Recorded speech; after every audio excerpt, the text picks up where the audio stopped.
Dans une France encore immobile, sous le poids d'une monarchie absolue, les hommes ploient sous l'ordre établi des hiérarchies figées aux privilèges cousus.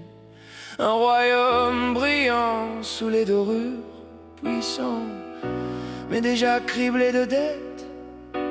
Autorité verticale sans fissure, où l'on n'obéit plus qu'on ne regrette. Il naît dans un pays en guerre, la poudre parle contre l'Angleterre. Un père, une tombe, un nom demeure, héritage lourd dès les premières heures. Mais dans l'ombre des salons feutrés, on murmure ce qu'on ose crier. Voltaire raille l'intolérance, Rousseau rêve d'un contrat sans errance. Les lumières montent en silence sous les perruques et les candélabres. Dans un monde officiellement figé, les esprits eux commencent à vibrer. Tout semble tracé d'avance, titre, rang, destin scellé. Mais au loin, par-delà l'océan, par-delà la France, un continent apprend à ne pas se plier. Et quelque chose déjà s'éveille en lui. Plutôt respirer que de vivre affaibli.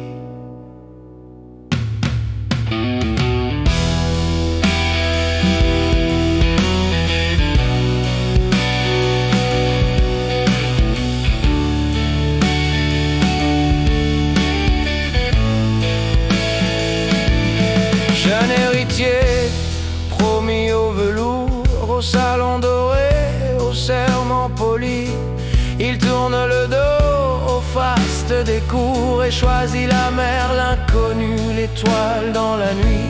On lui dit d'attendre, de ne pas partir, que son rang suffit à son destin. Mais il préfère désobéir plutôt que vieillir sans lendemain.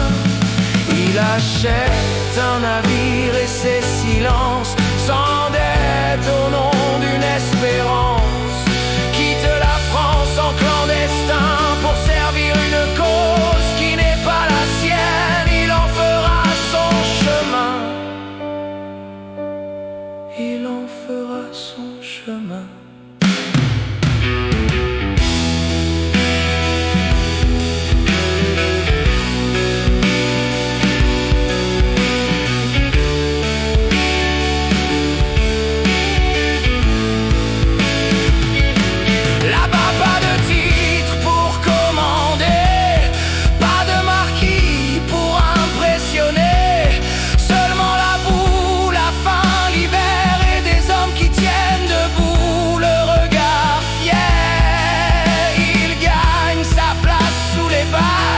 Blessé à Brandywine, il reste au front. La poudre sculpte sa loyauté, le feu lui forge un autre nom. Auprès de Washington, il apprend qu'un chef peut servir sans dominer, qu'on peut guider sans écraser, bâtir un pays sans roi pour